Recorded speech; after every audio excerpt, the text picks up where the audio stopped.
Hello, everyone. I am Nicole White. I'm an RTT therapist, among other things, and you can see all that in the bio. And I am here with a fellow RTT therapist. RTT also stands for Rapid Transformational Therapy or Hypnotherapy. And I'd like to introduce Emma. Emma, how you doing today? I'm fine, thanks, Nicole. Coming to you from Australia. Yes. And how are things in Australia?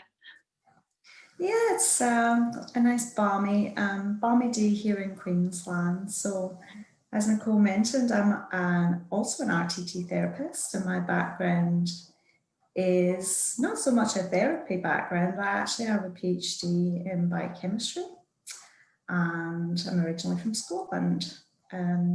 Travelled all the way to sunny shores of Queensland via Maastricht in the Netherlands. Nice.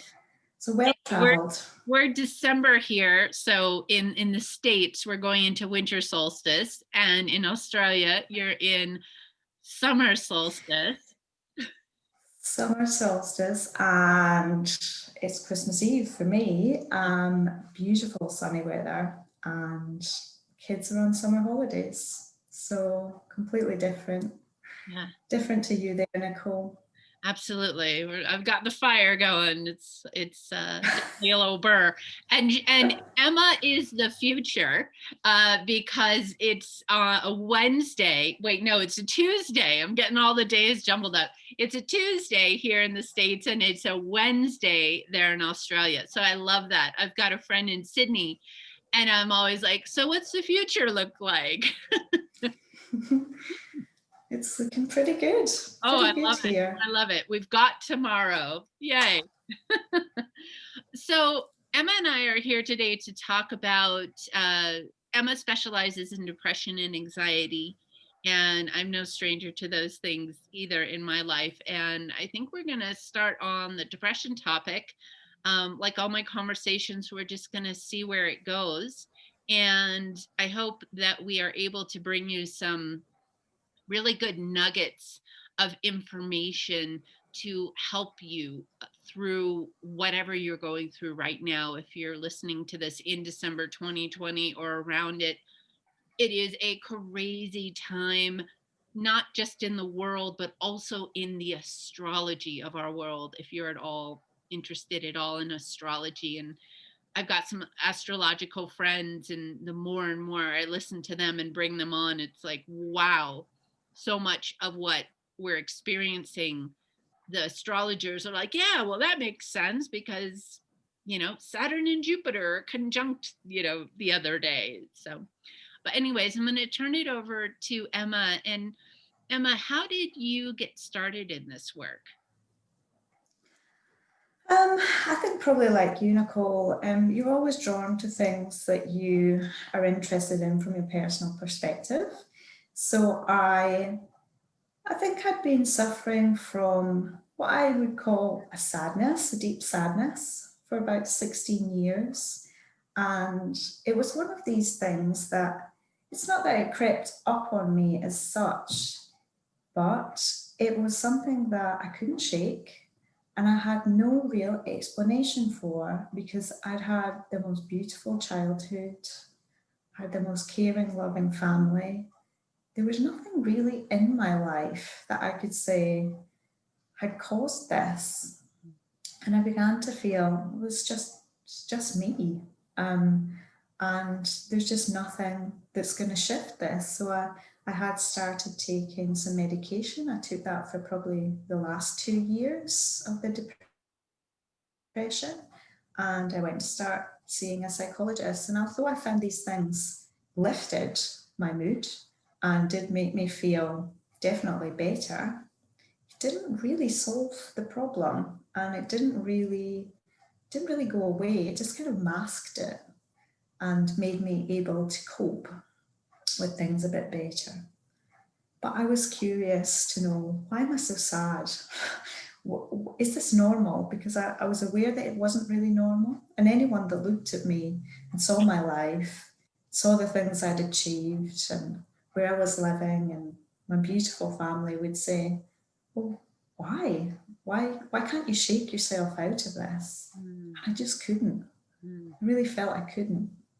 So I was drawn to just to look into it further, and I suppose that's why I got into this type of therapy that I'm in now, because you're only here for this life and you want to live it as fully and as joyfully as you can. Yeah. And if you remember that, most of us remember that from our childhoods, that we had this joyful outlook on life and every day was a new adventure. And then you kind of get bogged down with the day to day. And at some point, I just looked up and thought, I'm really not very happy here, and I'd like to figure out why, or I'd like to do something about it. And so what was the key point for you of, going through the RTT process? And I know you got a session from our teacher, Marissa Peer. What was it for you that really helped you turn this around? I think I was fed up. I was absolutely fed up. Every time I got really happy, I thought, I'm going to be really sad soon. So I couldn't even enjoy the happy moments because it felt like it wasn't in my control. And it felt like, it was almost like I didn't deserve to be happy and that I shouldn't be happy. And I was just waiting for the sadness to come. And I thought, I'm so fed up of this. I've had enough of this, and it's not going to ruin the rest of my beautiful life. And I think I'd like to say it wasn't a midlife crisis. It was like some kind of midlife reflection that was so positive and the opposite of a crisis. And it was like, I want to get to the bottom of this. Yeah. And so, for instance, what is something that comes up in your life that used to lead to more depressive talks? And Emma said something very key that was so potent for me when we were going through the process to become therapists, was the depression. So I don't know if you guys caught it, but she called it the depression instead of my depression. And Emma, you're my guest, so please, I love that automatically rolled off your tongue, and I'm sure that wasn't always the case. Tell folks more the importance of that in the language. Well, I think I've tried to convey to it when I said I was fed up. This wasn't mine. It didn't belong to me. And that's why I don't call it my depression, because it wasn't mine. It was something that I had picked up along the way. It was actually something that had manifested as a deep sadness that was something else. And it was the something else that was so critical. And often with depressed people, what I find is that there are three main things that these depressed people have. And sometimes it's a combination. And for me, it was the holy trifecta. It was all three. And these three things are that they suppress anger. So they suppress anger about something from their past. Now, it can be something absolutely obvious. You can have a terrible trauma happen to you. You can have something really bad happen. But there can also be just something small that happened, something that would have been insignificant to other people, but it made the biggest difference to you. And it changed the way you thought about yourself, and it made you angry. So every time you got near a certain person or you thought about a certain situation, you would feel this deep anger that would rise up inside of you. You might not be able to place it, but if you really think about it, you can maybe place where it's coming from. So there's that suppressed anger. Also, there's not following your heart, not following your life purpose. And for me, I wasn't doing that, because now obviously I follow RTT, but before I was following a very scientific, very logical path. And there is a part of me that loves that. I absolutely adore that. But there's another deeper part of me that really wants to help people and heal people. And that's really where my purpose is. And I wasn't following that. I wasn't true to that. So think about, are you following your heart's desire? Does your job make you, coil with horror, or does it fill you with deep satisfaction? And the last thing, and this is so important for people with depression, it's the words you say to yourself. And for depressed people, they tend to say the most harsh, harmful, critical words. They say those words for themselves. Mm-hmm. And it spirals. And if you catch yourself saying these harsh, critical words to yourself, I want you to do this thing, and it's so easy. And I want you just to pinch in this part of your nail, and it's so painful. And when you catch yourself saying it, I want you to physically dig into that bit of your nail bed to remind yourself that this physical thing that you're causing yourself pain is actually causing you emotional pain inside. Mm-hmm. And when you repeat and repeat and repeat, it becomes such a negative, unhelpful pattern. When you dig into that nail bed and you feel, ouch, that's horrible, I want you to recognize that's what you're doing to your thinking, and that's what you're doing to your emotions. Mm-hmm. So those are the three things that I found depressed people have. And as I say, I had the holy trifecta. I had all three. Mm-hmm. Mm-hmm. And it's so true. What a lot of us do who have had depression and anxiety is, what I like to think about and share with people is, would you allow somebody else to talk to you the way that you talk to yourself? I mean, how often would you hang around someone who's like, you freaking idiot, you're no good, you're this, you had a beautiful childhood, I had a crazy childhood. And when these horrible things were said to me, it was like, I don't want to be around that person. And then for one reason or another, we take it on. And then we start talking to ourselves that way. And what I like to share with people is catch it, right? Just catch it whenever you can. And the more you focus on catching it, and I love Emma's thing about digging your finger into your nail bed. But I say catch it and analyze it or change it, right? Why am I saying that? Oh, I've said that to myself all these years. Or this isn't my case, but my father called me an idiot. So now I don't need him to call me an idiot. I call myself an idiot. And again, that wasn't my situation, but we take on this negativity, these repetitious thoughts, and it creates that spiraling depression, right? So that's exactly what it is. It's a negative looping thought. And so, as Nicole said, as soon as you catch it, as soon as you recognize it, I like to visualize you're like this, the lady that used to help you across the road when you were a little kid, the school one with the big lollipop. And it's like you hold a big sign that says, stop. And I want you just to visualize, stop. Like, you have no place here. Mm-hmm. And I refuse to say that to myself. Mm-hmm. And you actually dialogue with yourself and you say, stop, that has no place. Mm-hmm. That is not true. And if you're very visual, you can think about it as like yourself as like a 5-story beautiful mansion. And you're like, stop, you go to that basement room. You stay in that basement room. And all the harsh, critical thoughts, they can live down there. They're not coming out into the wonderful, beautiful mansion that is the rest of you, mm-hmm. because they don't belong there, mm-hmm. and they're of no use to you. So you stop that critical thought in its tracks, and I challenge you to reverse what it said, to change it into something positive, into something that's useful, into something that fills you with hope, mm-hmm. instead of fills you with despair. Mm-hmm.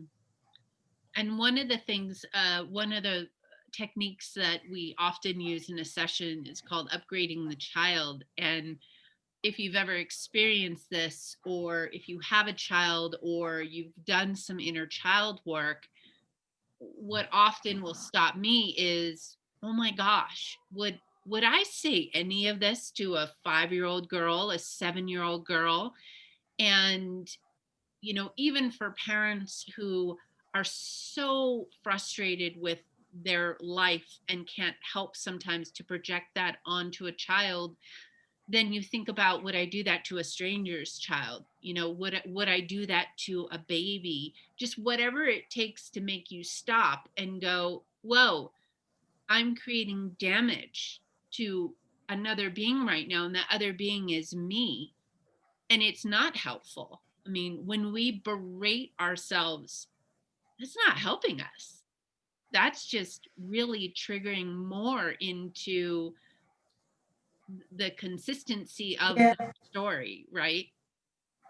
So when you think those thoughts and you feel that feeling, you've got two choices. One, to spiral, keep thinking it, keep looking it, keep in, all of you almost giving it power.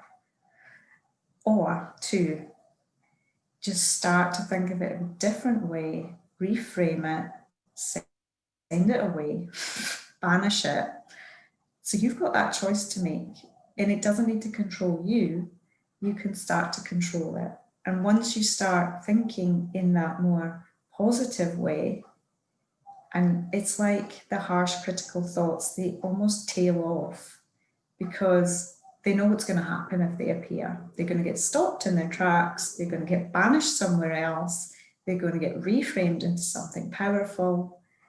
And it's a habit that you can get rid of. Yeah. And for folks who may not know what reframing is, what's a good example for you that you like to use to help people reframe? So, a lot of people, when they look in the mirror, they look in the mirror in their bathroom and they look and they say the most awful things to themselves. They're like, oh, you're so old, or you're so disgusting, you're so fat.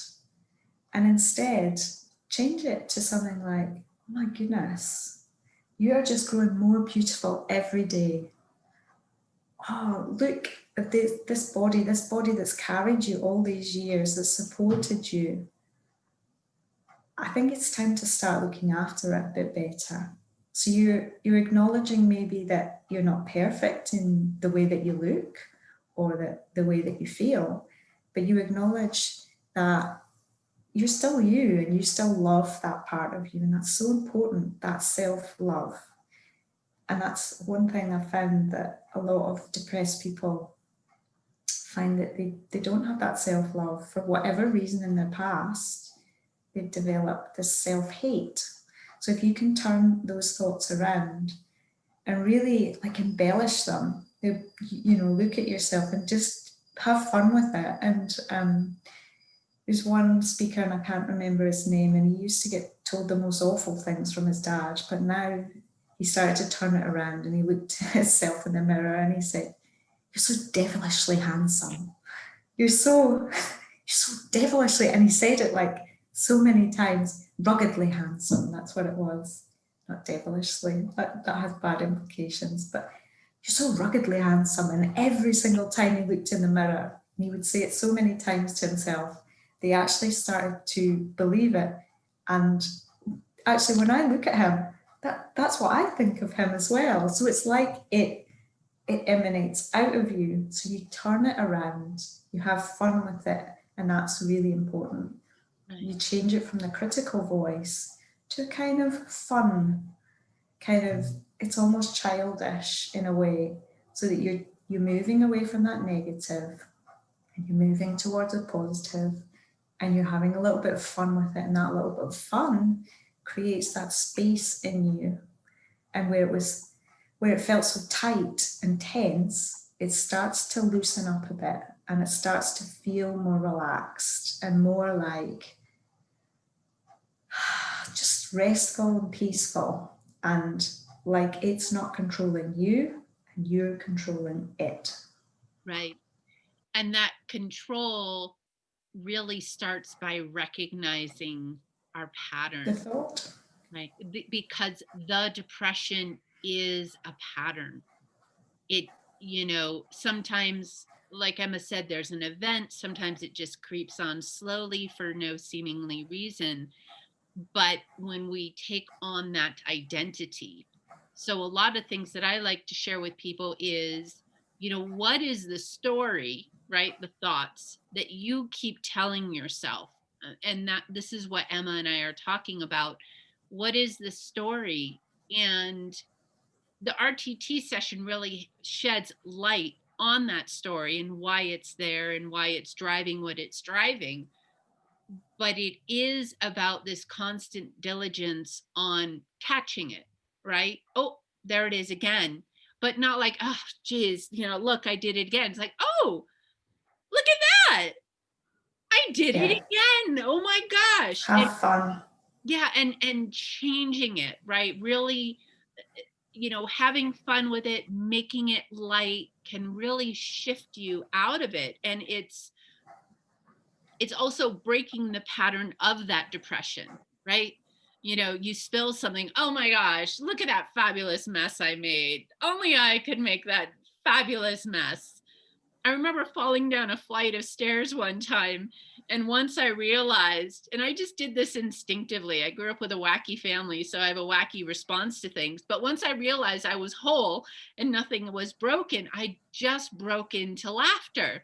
Like, how did I do that? Instead of, oh my gosh, I'm so stupid. So, Yeah, it's an outlook, isn't it? yes, It's changing the outlook from looking at the inlook. yes, So yeah, and that's where we get that the kind of find the thought, find the habit, find the action, mhm, and in that way you can actually change the way that you're going about life because your actions change. right. Another big thing I want to chat about is sometimes we create certain relationships with certain people, family members, friends, to where we are a certain way with them. Like you have certain friends, and the only way to really connect with them is to complain. So even if you were in a better mood, you show up with them and you complain, or you have a very depressed friend, and the way that you connect is by, oh my gosh, this is so bad. Oh no, you should hear me. This is so bad. Have you found that those changed for you when you recognized what was going on and that you were ready to shift out of it? I think that's quite an important point. Actually, there's someone that I've been reading about. I think his name's Johann Hari, and he's a medic, and he's spoken a bit about how we're living in these times where more and more people are depressed, and it's because we're not connecting with people. So that kind of just sparked that. But first of all, are you connecting with people? We seek connection. We absolutely seek connection. But are you seeking connection on the wrong level, to the wrong people, the people that bring you down? Mhm. And if you are connecting with the people that bring you down, then what do you expect to see of yourself? So you kind of suggested that you might change the way you are just to make a connection. And I would suggest that if you have to connect to make yourself feel better, then maybe you need to really think about who you're surrounding yourself with, because you don't have to change to connect with people. You have to find some common ground. And if the only common ground is through changing who you are, then that doesn't feel very good to me. And I wonder what you think about that, Nicole. Yeah, well, what I've recognized, and that's why I bring it up, what I've recognized in my life is that there is a certain way that we connect with people, right? And there are people who I know now through the transitions that I've made, and I've made many throughout my years. It's kind of cool. I've got some friends from 20 years ago who say, Nicole, wow, you are not the same person. I mean, you're the same person, but you're not this deep, dark, depressed, gloom, doom person that I used to know. And when I hear that and I can connect with them on this other level, it's beautiful. It's beautiful to be reminded, right, of how much we grow as humans. But I've also had experiences where there are certain people in my life for one reason or another where the only way to really connect with them is through complaining. And I don't hang out with them often, but it's almost like we're geckos, and we walk into this relationship and we're like this, and we walk into that relationship and we're that. And I think some people are more, nope, this is who I am Yeah. in every situation. But me, being fairly empathic, I'll walk into a space and, I'll want to flow with it. I don't like tension. So I've recognized this year that there are people that I call when I'm not feeling good and I'm complaining with them and they're complaining with me. But the difference is, if I complain, I'm complaining to seek an answer, right? I'm getting it off my chest to then seek a solution. And where I struggle with folks are folks who are just complaining to complain Ah, and don't want a solution. So I've been with folks where they'll complain about something and they're not a client or something, and I'll say, "Well, what's the solution?" And they'll just look at me like, "What? What do you mean the solution? I'm complaining." I'm like, "Oh, okay. Well, what if we looked for a it's solution?" funny. It's funny because as you were speaking there, I did remember there was a group of girls, women, actually, mums, and school mums. And yeah, now you've just said it, they were very similar. And then when they got together, all they wanted to do was complain. And here's me, I would come along, solution orientated, and I would be like, what about this? What about that? And it didn't go down well. Yeah, And they all want to push you I out eventually had to, yeah, because they're they like, did push me "We're out. They did push me complaining out. here. Why would you Yeah, stop we're us?" complaining. Stop it. We don't want any of your toxic positivity. Right, right. Um, but listen, there is an important message under that, because depressed people, and definitely some of those people were depressed, they believe there's no cure for depression. They believe even if there was a cure, I don't deserve it. And I cannot be fixed. I cannot be fixed. Stop trying to fix me. I can't be fixed. Yeah. And I've encountered all of those types of people in therapy. I mean, obviously, when I encountered them in my life, I didn't know how to cope, because my solutions didn't help them in the slightest, because they wanted to just get that connection and almost joy from complaining to each other. But yeah, on a very serious note, people that are depressed do have a deep belief, I cannot be fixed. There's no cure. And even if there was a cure, I don't I deserve don't it. deserve it. Yeah. Let's talk So, about that. That is so key. Um, wherever people get this, "I don't deserve to be happy," which is a key component that I think we've both seen so frequently, just in ourselves, in clients. What are some of the ways that you have helped people to break through that "we don't deserve"? Because honestly, if we look at it on the outside, that's preposterous. You know, I mean, life yeah. can be beautiful. We all deserve. Yeah, but I think probably, the key is that we live what we learn. So, I mean, we live also in this culture where we're taught that life is dominated, and it's dominated by facts, it's dominated by logic, it's black or it's white. But that's really not what happens. That's really not what drives us. What drives us, humans at their core, is that feelings drive us. So where does this deep feeling of I don't deserve that come from? Well, the answer is really back in your past. It's back in those early days when you were just making your way in the world, learning how the world works, and pretty much becoming this meaning-making machine. Everything that was going on around you, you were taking inside, and it was going inside your subconscious. So if you did not feel loved, if you did not feel safe, if you did not feel nourished and cherished, and if you didn't feel significant or important, that all went inside. And then at some point, that subconscious locked off. It locked off, and it kept those things inside.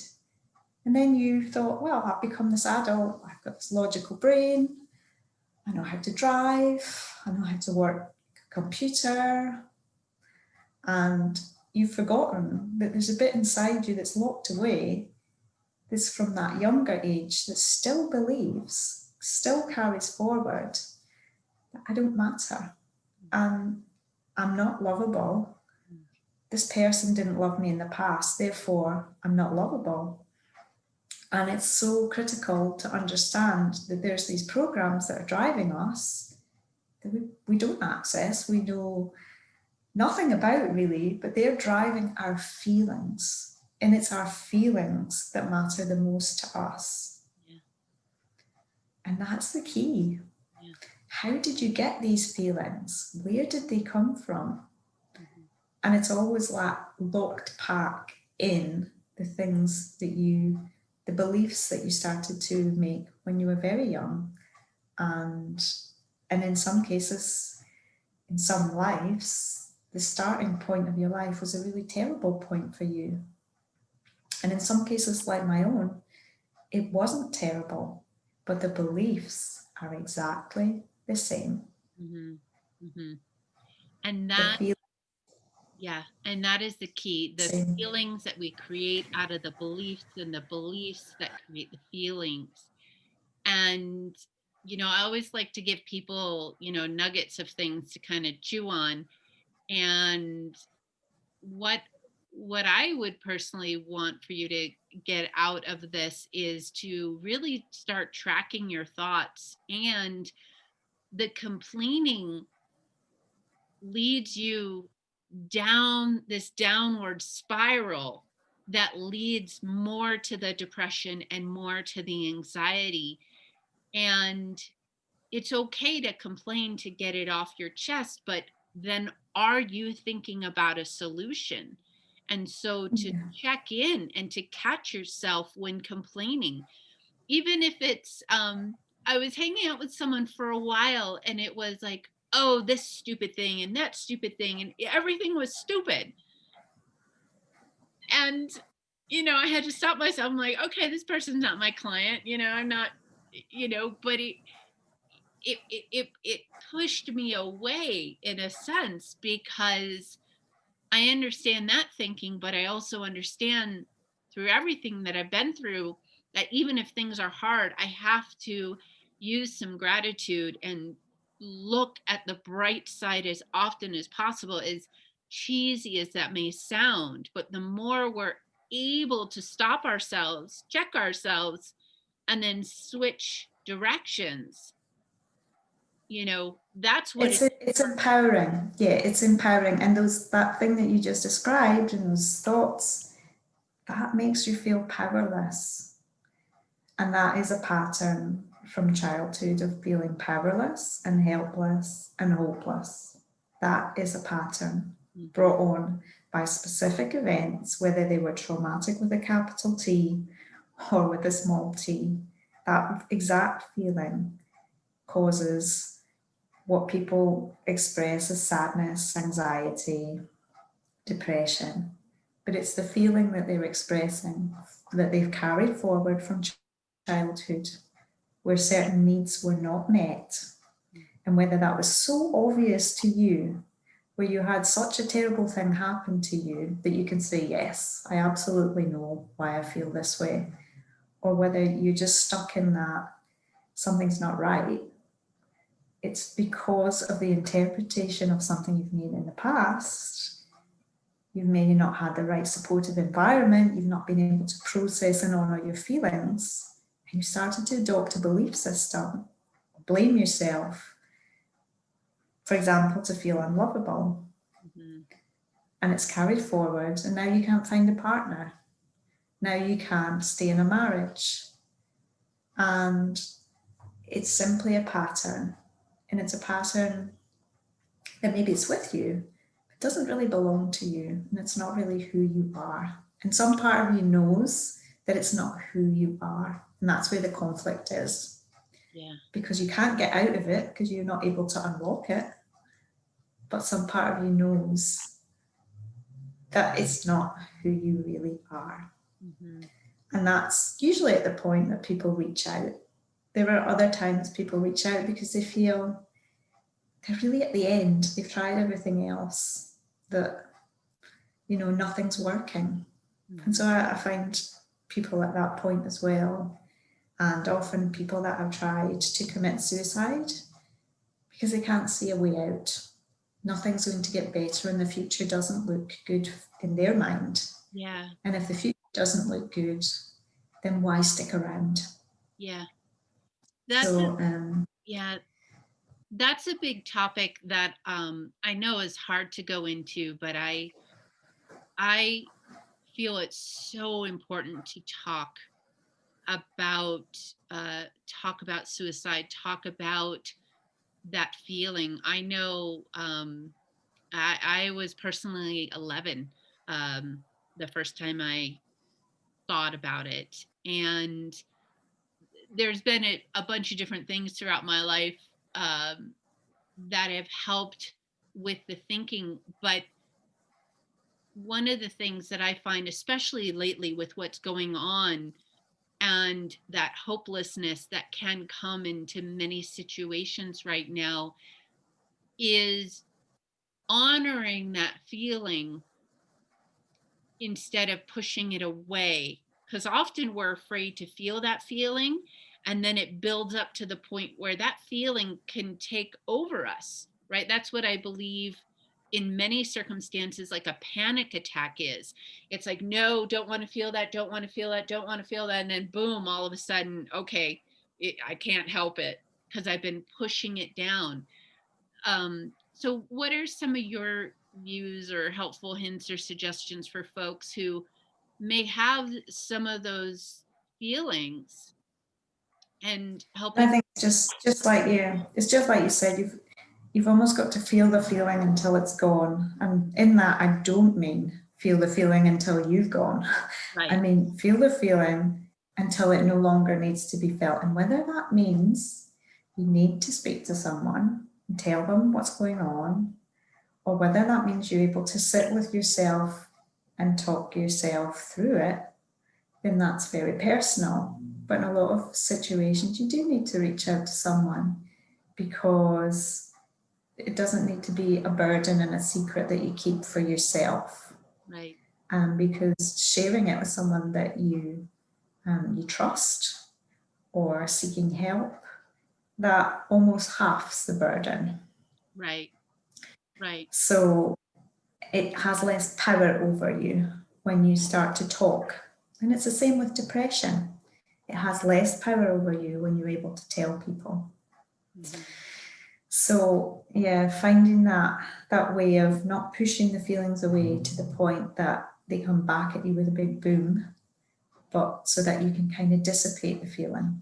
Mm-hmm. Mm-hmm. That's really important. Right. But And yeah, definitely reach out to someone. yeah. And I know, as someone who grew up feeling that there wasn't folks to reach out to, I personally turned to writing and to art. And there is something very powerful for me about writing it all out, like literally writing it out to the end. Like, what would it actually mean if I wasn't here? Um, and and again, if you're having intense feelings, there are safe places to reach out to right away. And I'll link them below. I mean, there's hotlines everywhere. There's even one I just heard about where it's texting, because so many people like to text now, and you could text someone and they'll Yeah, keep texting you. And these are safe places. I mean, it is important to get it out. And that's why these crisis centers are there for you in the moment where it's too heavy. And often that heaviness comes at night. And there's actually biological and genealogical reasons why this happens. You know, when we were hunters and gatherers, evening was a very dangerous time. It was dangerous to go to sleep. The monsters were, you know, the big animals were going to attack. And I think in our minds, it's those monsters, it's those thoughts, it's all those things that we've tried to push down because there isn't someone to talk about with it. And that's so, like, if you think about the power of your thoughts in that situation, the power of your thought to think, I don't want to be here anymore, that's come from a thought, that's come from a feeling. So don't underestimate the power of your thoughts, and don't underestimate the power of talking to someone about those thoughts and about those feelings. And I know for me personally that there was some survival instinct in me so much stronger, and I believe that because I'm still here. And it is finding those ways to express it, right? Writing it, drawing it, finding someone safe to talk with. And if it is something that continually comes up, I mean, an RTT session would be so profound to figure out the root cause, because we do often, again, it's just the repetition. It's like what Emma was saying, oh, that's me, you know, that's just who I am. And we have a saying in RTT where we'll look at something that's old, that's past, that no longer serves us, and literally call it out. That's not me, right? Not me. That's not me. And there's so much power in that. And when people do that in the sessions, I'm like, oh yeah, that's not me. You know, I'm not 7 years old without the ability to walk out the door and out of an argument that mom and dad are having. You know, I no longer have to put up with that. So yeah. What are some other um um you know, coping skills that we could share with folks who, you know, I think there's such it's a about degree of, connection. yeah. Yeah, it's about that connection, and it's about that sense of not being alone in a situation. Because a lot of people put that pressure on themselves that, oh, it's just me, and if I wasn't here, this would all be better. And they put a lot of pressure on themselves. And so having those connections with other people, it just removes some of that pressure.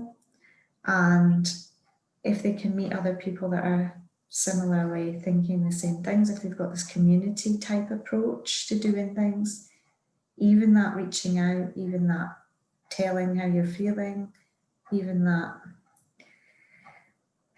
telling of your story, even not in an intimate way, but just about where you're at in your life, it can be so therapeutic for people, and it takes away that solitude, and it takes away some of the power of the thoughts. Yeah. And here in the But yes, creative outlet, obviously you can take your mind and be more present with yourself if you focus on that creativity, because your mind loves to be creative. Right. And it helps you get out of the looping thoughts as well. When you're very focused on something, you're not thinking those negative things. And that's why some people love to do certain hobbies, things that require their absolute concentration, because they have to be in the moment. Yeah. And they can't be thinking about something else. Yeah. Yeah.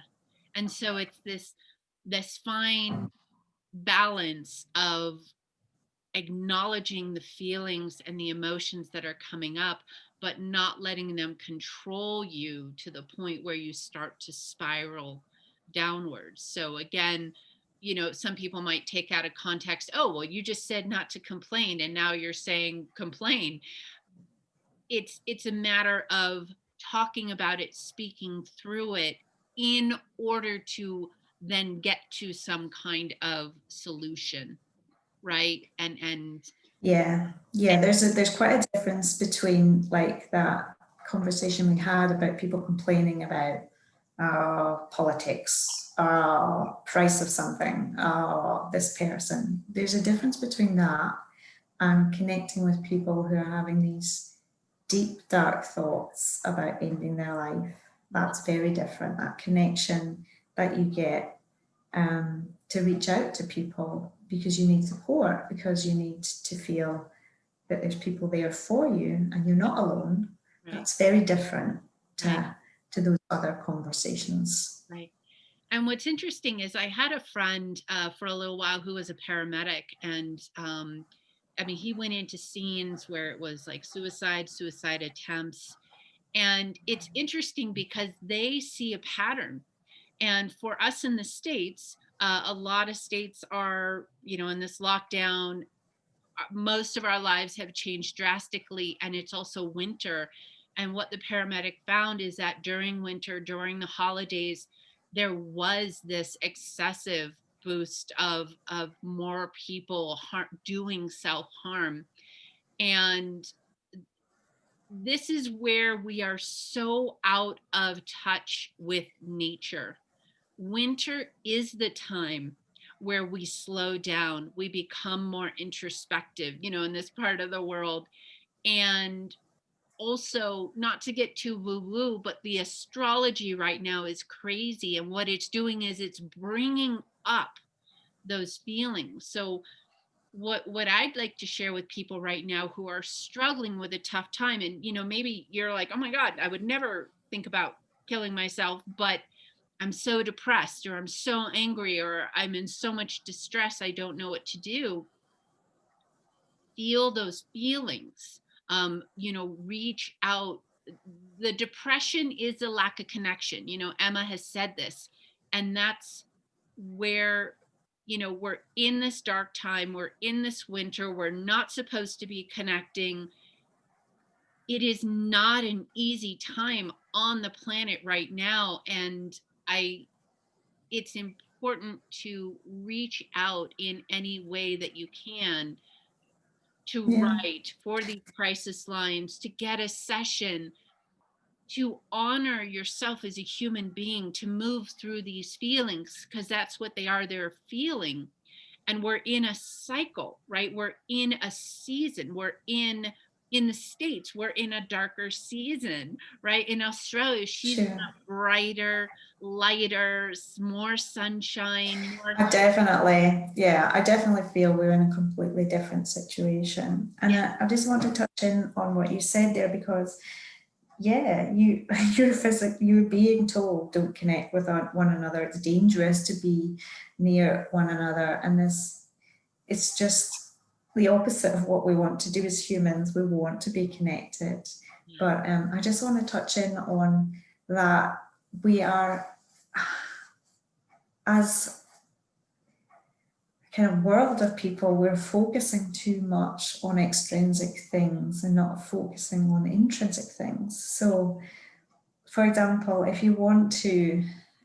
I love playing the piano, and I've just learned to do it in my 40s because it gives me great joy, and that's my intrinsic factor. That's my intrinsic way or need to do that. Now, if I have to play the piano because I have to earn money or whatever, I mean, I'm not any good, but I love doing it anyway, but that would be an extrinsic factor. If I have to do it for another purpose other than my love of it, that is an extrinsic purpose. And there's too many people focusing on the extrinsic things instead of the intrinsic actual desire to do something, real need and want. And we're focusing too much on that, and we're not meeting our actual need for things. Mm-hmm. And so some people try and, you know, they shop away some need for something else. They shop it, they buy it, they drink it, you know, and it's all because of a deep need that's not being met. Mm-hmm. And they're too scared to look at the need that's not being met. So they make it about something else. Yeah. But we need to focus in on more what we actually need, rather than all this external stuff that's out there. because life isn't really enjoyable if we just focus on the external stuff. I mean, it's just, it becomes a bit meaningless if it's just about all the external stuff and it's never about what you need and what you feel. Mm-hmm. And there's that disconnect happening at the moment as well, Yeah. that people need to recognize. Yeah. Yeah. And the connection is key. And even though that is literally what's being drilled into our heads right now, what I find, and people are so brilliant, is even if there's just one person to connect with, like if someone lives alone, you find one neighbor, one friend, and you guys become each other. I've heard people call it pods, right? People are creating pods that they feel safe in. Okay, you go to work there, or you stay home. I feel safe with this person, as opposed to, multiple people. But pets, plants, nature. The other thing I want to share that's been so essential for me, and again, it is tougher in winter, but when the sun is up, to get into nature, a park Yeah. near if you're in a dense city, find a tree. And as crazy as it sounds, lean up next to the tree. And if you're so bold, hug a tree. I know it sounds weird and cliche, but there is a tree in the backyard, and I go hug it every morning, and that tree is alive. There is an energy in it. Nature has an energy, and we all feel this. Like if you go out for a walk into nature, you will feel differently than just staying in your home all day long. So nature is a connection too. And Yeah. so, and Yeah. movement of the body, like even if you are at home, pace, move, stretch. It doesn't have to be a formal yoga or a dance or video class, but moving our body. The depression is literally this, it's like this big heavy box that we climb into and can't see out of. And whereas we're saying, yes, give it light, talk to someone about it, do an art project around it, write about it, but you also have to move this energy out in some way, shape, or form. In Yeah. And a as way I that's said, visible to you. well, what you've described is like really natural, loving ways to do it. And what I've said to you is, you can't Netflix that away. You can't binge that away. You can't eat it. You can't work it. You can't shop it. You've still got to kind of honor the feelings that are coming up, and somehow you rise up and you regroup and you come back. Yeah. So you're just making that space. You feel the feeling until it can't be felt anymore, and then you move on. Yeah. And you focus on another project. Yeah. Or you reach out to someone. Right. And I love that quote from Marissa, and she took it from one of her mentors. Maybe you know it. I'd have to look it up to say it properly, but like an emotion that's not felt through Oh, tears, yes. like goes into the organs. Like I know it, but do you know the saying properly? If not, Yeah. I'll find I it. think it's like the expression that can't find itself in tears causes other organs to weep. Yes. So if you're not feeling the feelings you need to feel, you're going to find you've got some illness that comes up, you've got anxiety that comes up, you've got sadness, you've got depression, because there's something underneath that you haven't felt, and it's saying, pay attention to me. And it comes out as something else because it's your body's way of saying, there's unresolved issues in here. Yeah. Yeah. And that's so key. People are trained, especially, that horrible saying, boys don't cry, things like that. Yeah. It just suppresses people from the get-go. Strong people don't show their emotions or cry. That's for weak people. But if you notice the people in your life who never really express their true emotions, They may have crazy anger that just lashes out, or they may have, and we see this a lot in women who are just givers and always put on the smile and never say no. And then later on in life, they have such horrible ailments that come out in their body. And I do believe a lot of the ailments, the physical ailments that we create in one way, shape, or form in our bodies is a lot of that unexpressed emotions and not feeling safe with. Yeah, and I think that's so interesting to me as a scientist and a biochemist, and I follow a lot of Bruce Lipton's work, and it's really about that idea that, yeah, if you surround cells in a petri dish with a certain environment, one environment here and one environment here, the cells will become one thing in this and one thing in this, because you've got a different environment going on. And it's the very same thing with the cells in our own body. And if you're stressed, you've got a different cellular environment, and different genes will be expressed because of that. And that's his work is all about that. And that's very interesting to me from a scientific point of view. And there's a lot coming out about that now, about how stress can impact, the onset of dementia, how even, being thankful and grateful in your life Yeah. can suppress illnesses. So there's scientific studies going on in the scientific community. It will take a while to accept that.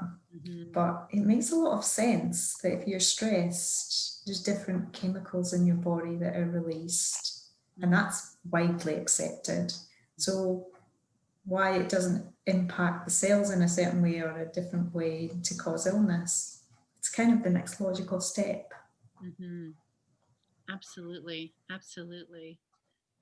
Well, this has been such a great conversation. Yes. As you can see, Emma and I are not afraid to hit on the heavy topics. And I hope that this opens things up for, whoever's watching, for you, that it is so important, the expression and the connection, that is really what, kind of makes or breaks the depression, as well as acknowledging yourself for what you're going through, but seeking a solution.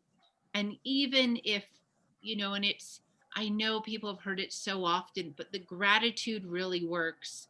Even so simple, oh my gosh, this cup of coffee, oh, it's so warm, it's so delicious, this piece of fruit, this sweater that I'm wearing. I mean, sometimes it has to go down to the absolute basics. And what I find Yeah, that it's so basic, so simple, so easy, but it's a pattern. If you're in that pattern and it's a positive pattern, start small and you suddenly realize you're so grateful for everything that nothing's a problem. mm, That even the most difficult of situations mm, you can deal with, mm-hmm, because it's the way you react. Your control lies within your ability to react to certain situations. And once you're in control of your reactions and your emotions, life suddenly seems to get a lot easier. yeah, yeah. And literally turning off the stuff that is creating more of the panic, anxiety, and fear. And unfortunately, a lot of that is our news. I mean, it's Yeah. astounding what is going on out here with the news. And somebody said, it might have been George Carlin or someone else who said something like, if you turn off the news, like 95% of your problems will go away. And it is so true. I mean, I wake up in the morning, I don't look at the phone or any internet stuff, and I wake up and I take care of the animals and, do this, do that, and it's like everything is fine until I tap in and see what the world wants me to know about the world. And so what I've been doing, especially during this time, is I just push that back later and later and later. and try to bring as much other good stuff into my world, because on the days where I'm listening to that and all the different sources and all the different sides, it feels like the end of the world. But so ironically, on the days when I don't, I'm like, life is good. Yeah. So I think limiting news time Yeah, is essential at this point for your self-care. absolutely. Absolutely. I am going to have to go. It's Yeah, off for me to see a Christmas Carol. yes. Christmas Carol at the theatre. So Well, thank you the so time has much. come for us to say Yeah. goodbye. Thank you so much for taking the time to chat with me. This was wonderful. I'll put your information below, but let Please people do. know how to get a hold of you. I will do. Okay, so I'll Lovely to put all speak that to you. below. All right. Thank you so much, everyone, for watching. Thank you, Emma, for this conversation, and many blessings, everyone. Take care. Bye.